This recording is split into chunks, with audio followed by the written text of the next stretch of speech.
Everybody down! This was the highest of it when a gang of criminals came into a hospital and put everyone into confusion just so that the doctors could save their wounded guy who was about to die. Doctor Amara, what's inside this hospital? Yes, look, as you can see. These guys were going nowhere and are going to do the unthinkable if they don't see Dr. Amara. I am the one you are looking for.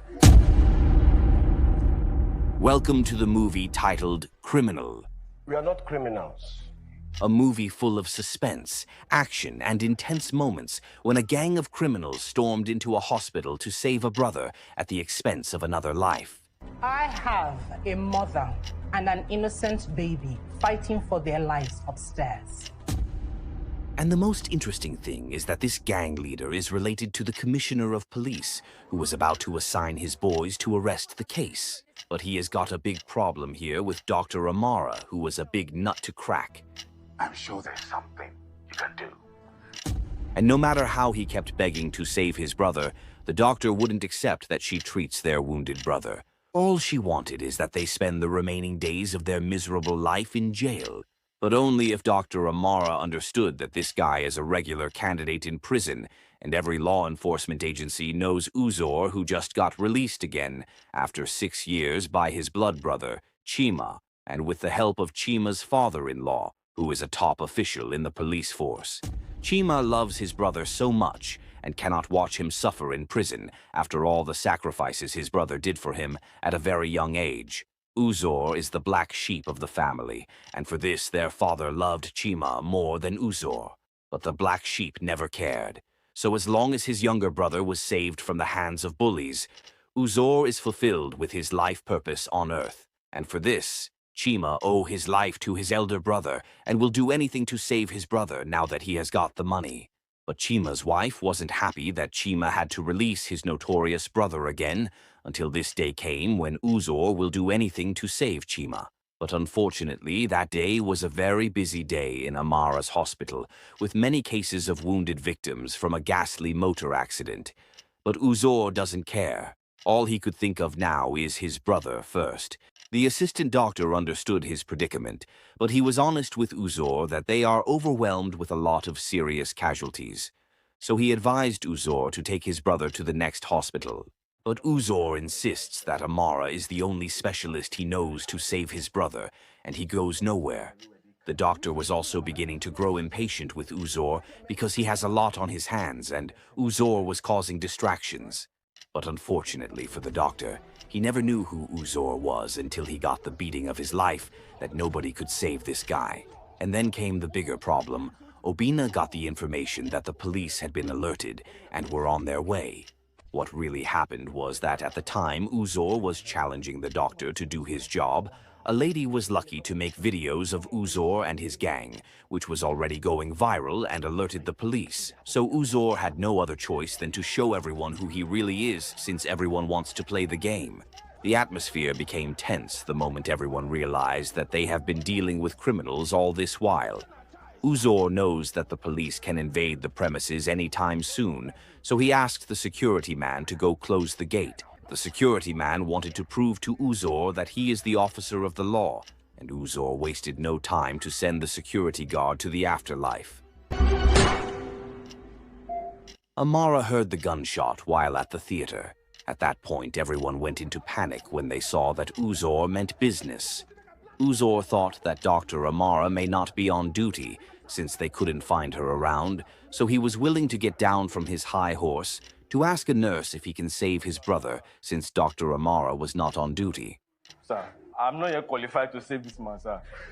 Boy, go down. Sir, if I get... Uzor was about to do the unexpected, as he was running out of time to save his brother until Dr. Amara came down from the theater. Uzor was glad to see the one doctor he had been looking for. Dr. Amara assured him that she was going to help his brother, but she told Uzor and his gang to drop down their guns if she was going to help his brother. Uzor had no choice other than to do as she says, so that Chima can be saved. Dr. Amara then had to run a checkup on the dying patient, and there was good news that Chima is still very much alive, but she told Uzor that she will direct them to the neighboring hospital because her hands were full. Uzor was already losing his mind, so he was going to do anything to scare Dr. Amara since he realized that she wasn't scared of her own life.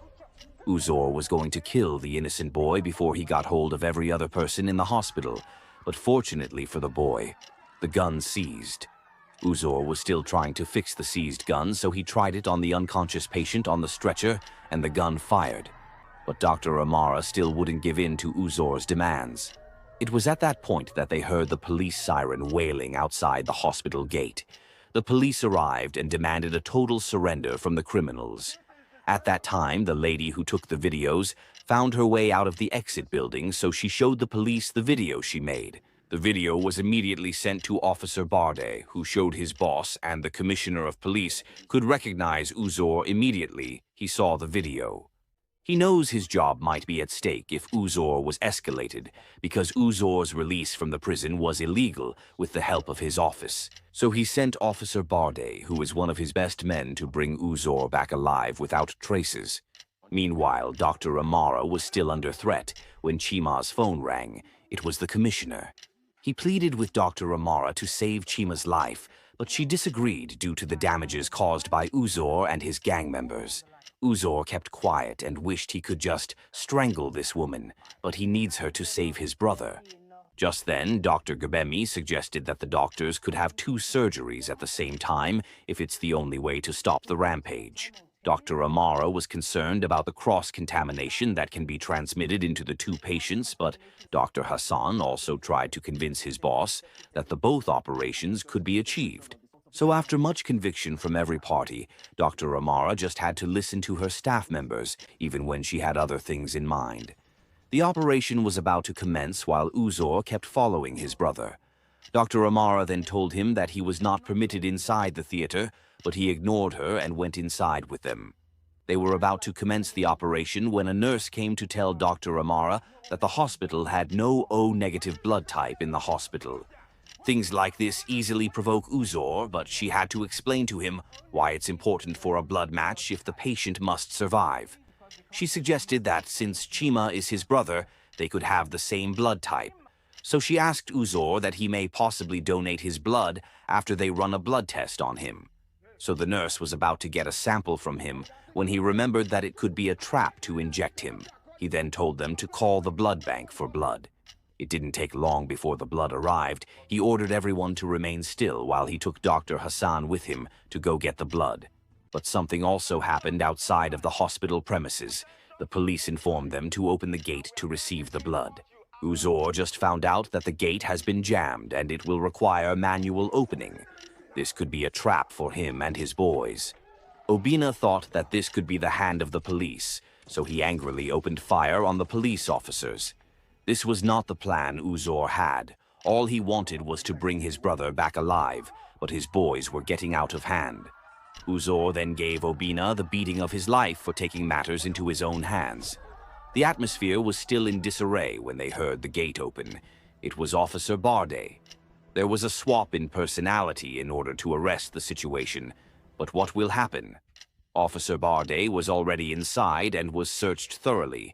But in every operation, there are always mistakes. The cooler containing the blood wasn't checked. He was taken to the room where he was to deposit them. He was about to bring out his phone and gun from the cooler to give his boss the situation report when Obina almost caught him, but he acted accordingly and then left his gadgets inside the cooler. So the operation commenced after the blood arrived, as Uzor watched his brother in pain. He just remembered all that happened in the past few days that led to Chima's gunshot. After Uzor was released from the prison, life wasn't easy for Uzor as an ex-convict in the trenches. Chima couldn't watch his brother suffer, so he offered to connect him with a government contract he secured, which was worth 200 million naira.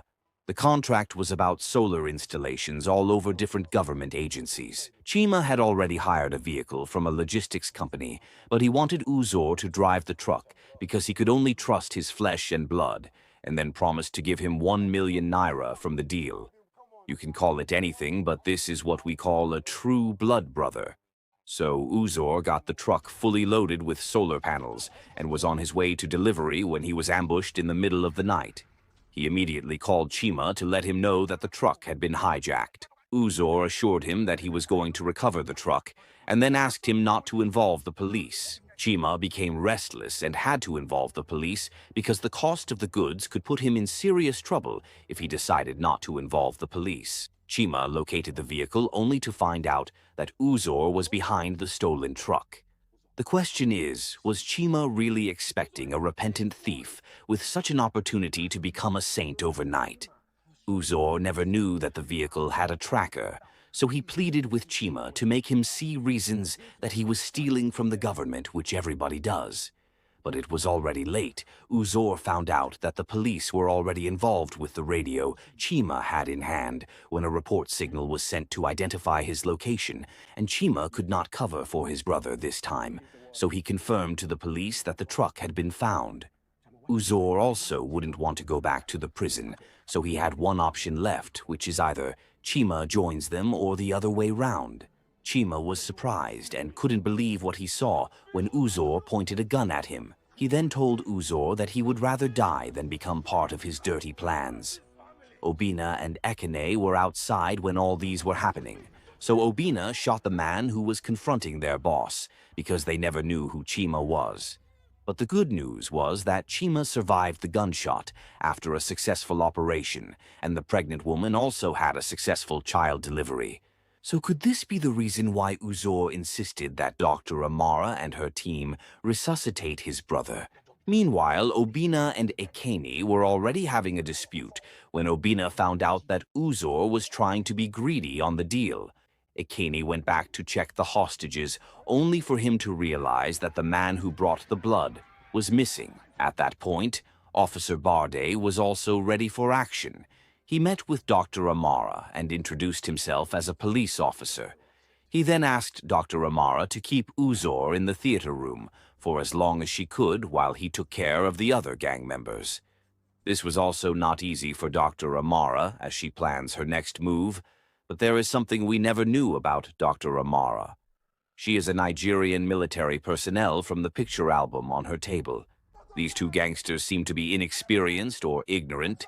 They should have spread out in search of this guy with his suspicious moves from the beginning. And Ekene got a bullet on his head while Obina took cover. There was an open fire which alerted Uzor. He was still thinking of his next moves when he found out that it was already late. The hostages were already running out while the police got their way inside. It also didn't take Officer Barde to get down Obina with his level of experience as a trained police officer. Now, Uzor was left. Dr. Amara had already locked him inside. Officer Barde also came, but he was under instruction by the commissioner to bring him back alive, so he received a bullet for it when he opened the door. Uzor wouldn't leave his brother there, but the police were already inside.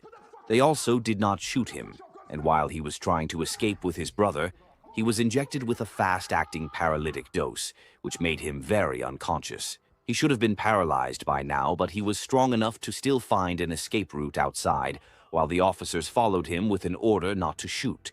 But Uzor will always be stubborn even inside the grave. The officers had no option than to shoot him, and Uzor met his end. What do you think happened afterwards? Watch out for Criminal.